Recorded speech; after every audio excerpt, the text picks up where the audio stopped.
여기 오랫동안 한 자리를 지켜온 사람이 있습니다. 한 동네에서만 무려 35년. 그녀는 미용실을 운영하는 터줏대감 박 씨인데요. 보니까 아가 참 열심히 사는 것더라고. 참 새벽에 6시도 안 되면 내일 무장을 내려갖고는 어서부터 손님 받고 하루에 12시간 정도 미용업을 하고 화요일 같은 날도 놀아야 되는 날짜도 일을 하는 사람이란 말이에요. 그런 그녀에게 시련이 찾아왔습니다. 혼자 저 백혈병 걸려갖고 혼자 아파가지고 병원 입원해야겠다고 내 치료 받는다고 얘기를 하더라고요. 그런데 9시 넘어가도 막 법답사고 바뀌는 줄 알고. 야간도 쟀지. 아침에 탑차가 와가 물건을 싣고 갔다 가거든. 미용실 박 씨가 한마디 말도 없이 사라진 건데요. 온 동네가 발칵 뒤집어졌습니다. 도대체 그녀에게 무슨 일이 있었던 걸까요? 부산의 한 작은 동네. 최근 이곳에 날벼락 같은 일이 벌어졌습니다. 40년 가까이 이용하던 미용실 문이 굳게 닫힌 건데요. 여주인 역시 사라져버렸답니다. 동네는 사라진 여주인 이야기로 난리가 났습니다. 안녕하세요, 사장님. 안녕하세요. 거의 이 동네 사람들은 여기 많이 가니까. 많이 넣지. 동네 분위기에서 어수선해도 뭐 어쩔 수가 없잖아요. 지금 답이 없는 건데. 흰물이 났다 아닙니까? 흰물이 났으니까 이제 그거는 믿어버리니까 우리가 한 20년 살아도 그러는데도 저리 하니까 믿어지겠어요. 사람은 그렇게 한 일 사람사고 모른다 이랬지. 지역 신문에 보도될 만큼 미용실 여주인의 잠적은 동네에선 큰 사건이었습니다. 미용실 문이 닫힌 지 2달째. 대체 그녀에게 무슨 일이 있는 걸까요? 바로 여긴데요. 사람들이 꽤 모였는데요. 아니, 그래도 아직도 좀 먼지가 그렇게 오래되진 않았는데. 예, 그래. 이제 뭐 이제 한 달 넘었네. 한 달 조금 넘었네. 그러니까 물건이 그대로 있지. 그러니까 그날 저녁에 12월 20일 날 밤에 잠수 타풍 얘기라. 밤에. 낮에까지는 있었어요. 낮에까지. 예, 낮에까지. 잠적 하루 전에도 박 씨는 평소처럼 미용실을 운영했습니다. 그래서 더욱 믿기 힘들다는데요. 몸이 아파 잠시 쉰다는 메모를 마지막으로 그녀를 볼 수 없었습니다. 사라진 박 씨를 애타게 찾는 사람들은 한 동네에 살던 주민들이었습니다. 그 할머니한테 돈이 연거품 물린 게 6,500이 물렸어. 아이고. 내 지금 신랑 병원 가려고 틈을 모아놨는 그거 지금 넘죽 뻔하게 내 지금 신랑 아빠 집에 금액이 4억 7,500 그러니까 큰 정금액이고요. 모두 그녀에게 돈을 빌려줬다는데요. 작게는 수백만 원에서 많게는 억대에 달하는 돈을 그녀에게 건넸다는 동네 주민들. 현재까지 확인된 피해자만 60여 명, 빌려준 돈만 37억 원에 이른답니다. 쌈짓돈까지 탈탈 털어줬다는데요. 모두들 돈을 빌려주고 차용증까지 받았기에 의심조차 안 했다고 합니다. 은행이었는보다 이자가 좀 낮게 주니까 이제 한 건데 사람 나눠 이래 많을 줄은 몰랐어요. 완전 뭐 판잣집 전부 다 할매들 있잖아요. 없는 사람들, 있는 사람들은 안 해먹었어요. 전체가 지금 난리가 나요. 예, 동네가 완전 달동네 아닙니까? 그 여자가 완전 서기를 한 거지.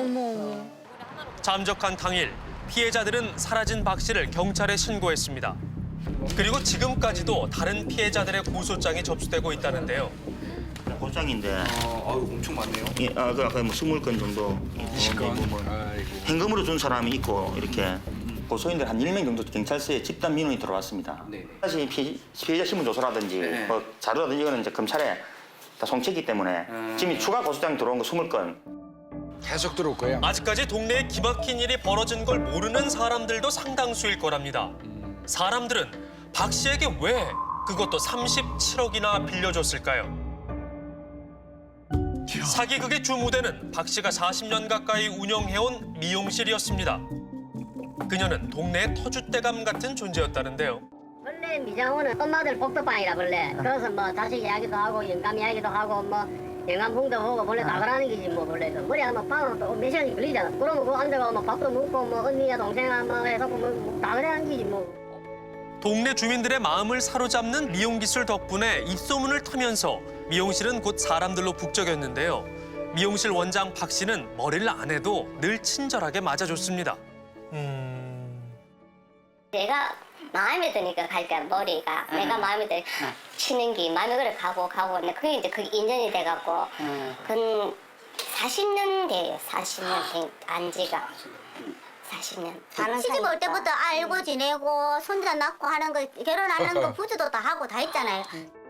때론 자매처럼, 때론 친구처럼 동네 주민들과 가깝게 지냈고 피해자 대부분이 수십 년 왕래하고 지내는 그녀의 단골 손님들이었습니다. 서로 속속들이 알았을 텐데. 말 보니까 아가 참 열심히 사는 것더라고.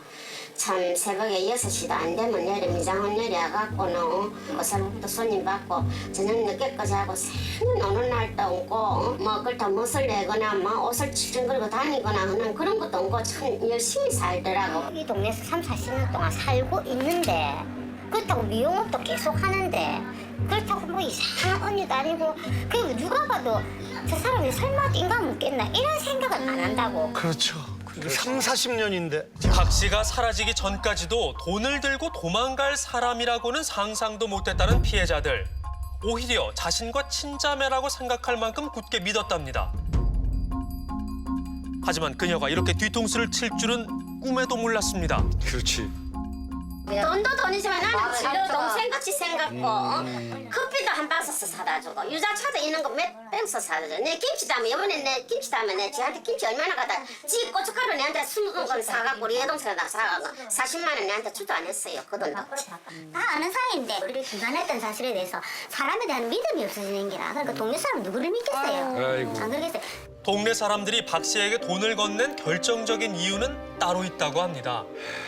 손을 붙잡고 내한테는 왜 말을 했냐면 자기 손자가 백혈병에 걸려가지고 특수약을 쓰는데 한 달에 병원비가 1,300만 원 나온대요. 의료보험이 안 된다. 그래서 그게 의료보험이 안 되니까 내 손자 좀 살려달라 하면서 눈물로 호소하면서 돈을 빌려달라. 그때 울면서 전화 왔더라면서 손주 입원해가 있다고. 근데 그러면서 1,000만 원을 더 빌려달래서 내가 짜는 게 누님한테 이리 부고 갖고 엉망이다. 재작년에 백혈병으로 쓰러진 손자의 치료비를 빌려달라고 했다는 겁니다. 나는 저거 아들 성이 다 알고 저거 손주들까지 다 알거든. 며느리들 다 알고. 또 앉아있으면 와갖고 인사하면 나는 또 저거 손자들 보면 돈 있으면 돈 한 푼씩 주고 아가 아픈 줄을 내가 알거든. 백혈병이 있어갖고 서울 성남병원에 있었어요. 동네 주민들은 아픈 손주를 위해 함께 울었고 또 낫기를 기도했다는데요. 안타까운 마음에 돈을 전했다는 마을 사람들. 3, 40년을 함께 알고 그러니까요. 지냈는데요. 정말 친밀한 사이였던 거예요. 그러네요. 네. 손자가 백혈병이라면 흔한 병은 솔직히 아니잖아. 그러면 그렇게 막 애원조로 그렇게 하면 아기를 키운 엄마 입장에서는 무시할 수가 없다고. 내 손자 다 죽게 생겼어. 좀 살려줘. 이렇게 이야기하는데 내 아픈 거보다 더 아프지요. 그렇기 때문에 그 사람을 손지가 아프니까 내 마음같이 이렇게 저 얼마나 아프겠노. 제 알을 살려야 되는데 내가 4천만 원 집에 있었으면 아마 다 퍼다 줬을 거예요. 그만치 마음이 아팠어요. 그렇죠. 맞아요.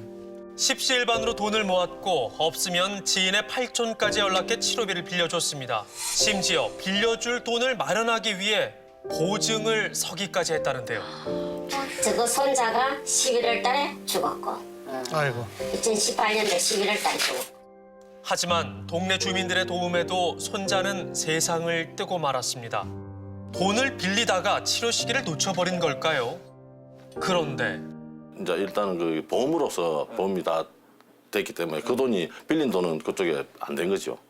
자기 손주 뭐 수술비로 뭐 써야 되겠다 하고 돈을 빌렸는데 그것도 사실은 손주 수술비로도 사용하지 않았던 것은 확인됐습니다. 전혀 안 했구만요. 그게 빌린 거짓말이었어요? 돈은 치료비로 쓰지 않았답니다.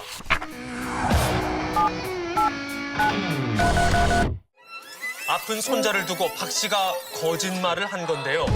그렇다면 박 씨에게 빌려준 돈은 어디로 사라진 걸까요? 그러니까요. 이번 사건의 1차 공판이 지난 2월 28일 열렸습니다.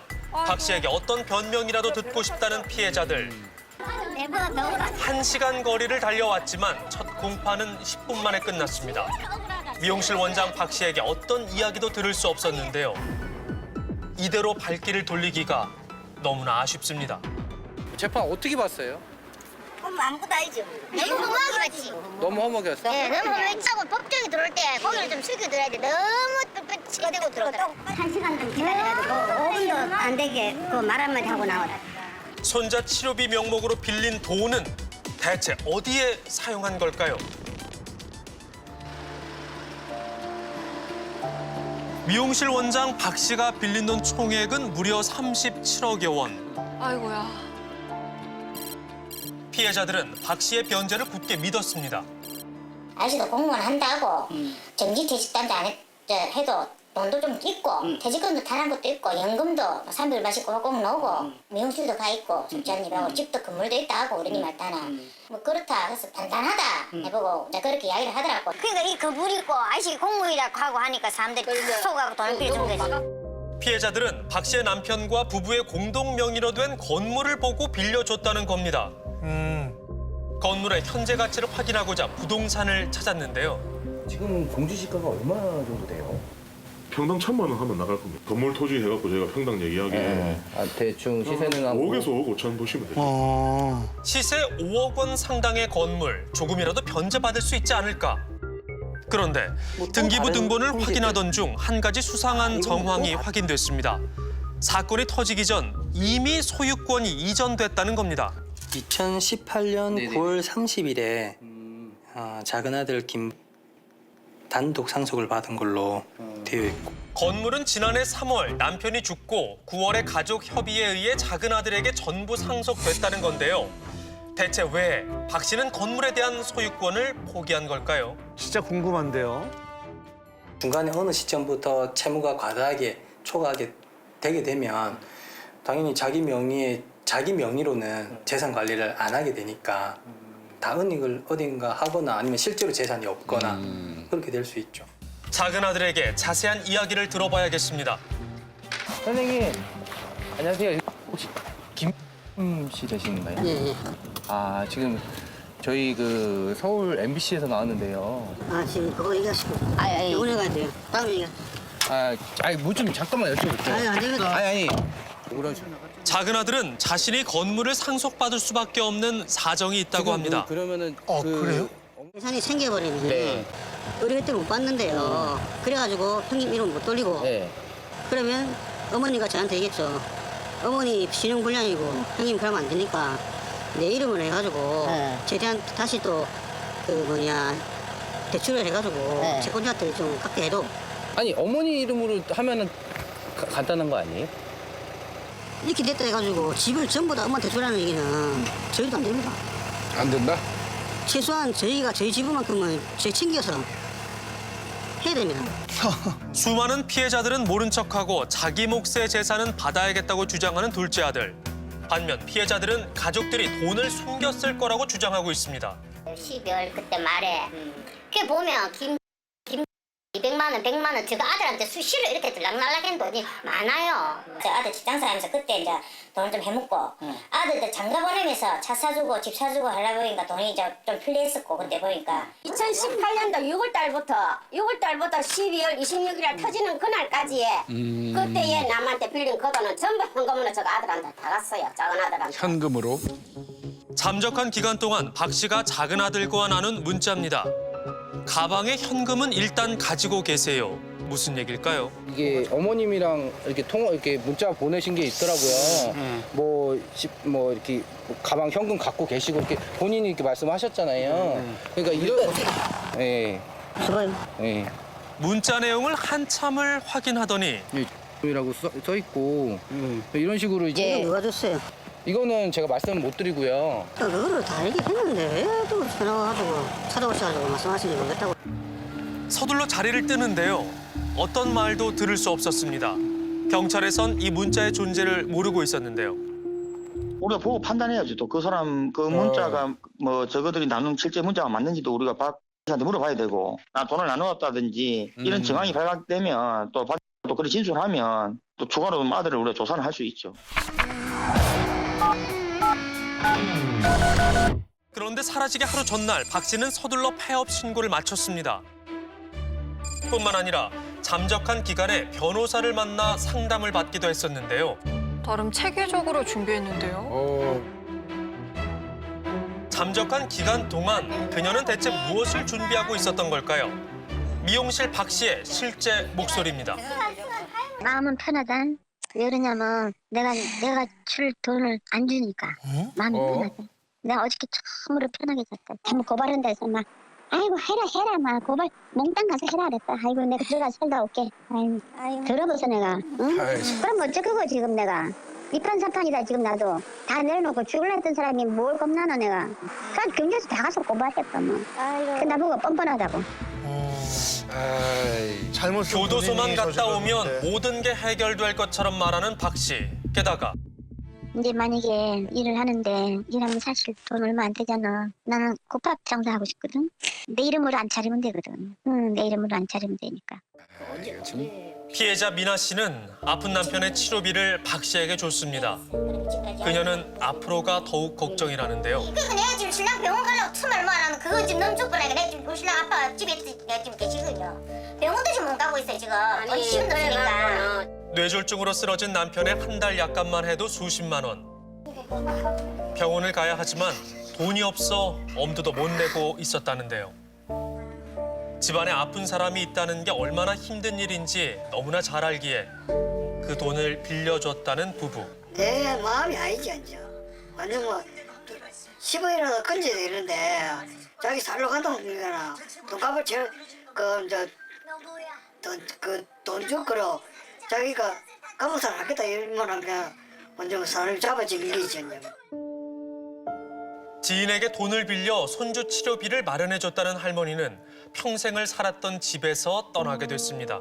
총 8천이지. 그러니까 형님한테 5천 해주고 그 나머지 3천만 원에 대한 돈은 내가 지금 형님한테 달달이 1월 달부터 70만 원씩 갚아주는 거야. 중간에 보증을 안 줬으니까 내가 갚아줘야 되니까. 아이고. 단지 안타깝네요. 박 씨를 믿고 보증을 서줬다는 그 이유 하나로 집까지 잃게 됐는데요. 집은 할머니의 전부였습니다. 내가 20년 만에 이 대출 받아갖고 이거 지어갖고 애들 다 결혼시키고 이거는 내가 평생 고생해갖고 일하는 거지. 그러니까 이거는 내가 참 쉽게 판단하는 거라 참 힘들고. 박 씨에게 건넨 돈은 할머니의 마지막 인생이고 아픈 남편의 삶이었는데요. 아이고 참. 아직 사건은 끝나지 않았습니다. 이 길 위에 서니 또 다른 피해자인 재현 씨는 생각이 많아집니다. 20년간 가족처럼 지내온 박 씨였습니다. 그만큼 믿었기 때문에 돌아오는 상처가 더 깊은지도 모르겠습니다. 한 번이라도 솔직할 순 없었는지 박 씨에게 묻고 싶은 게 참 많은데요. 연애는 하셨어요? 연애했는데. 했는데 본인이 거부했어요. 어제 잠도 못 자고 밥도 못 먹고 이래가지고 왔는데 이야기를 들어보고 싶어. 왜 그렇게 했느냐, 바꿀 의향이 있느냐 그렇게 물어보고 싶었는데. 피해자들이 준 건 단순한 돈이 아닌 박 씨에 대한 믿음이었는데요. 하지만 깨져버린 믿음에 남은 건 오로지 상처와 분노뿐이라는 사실을 박 씨는 알까요?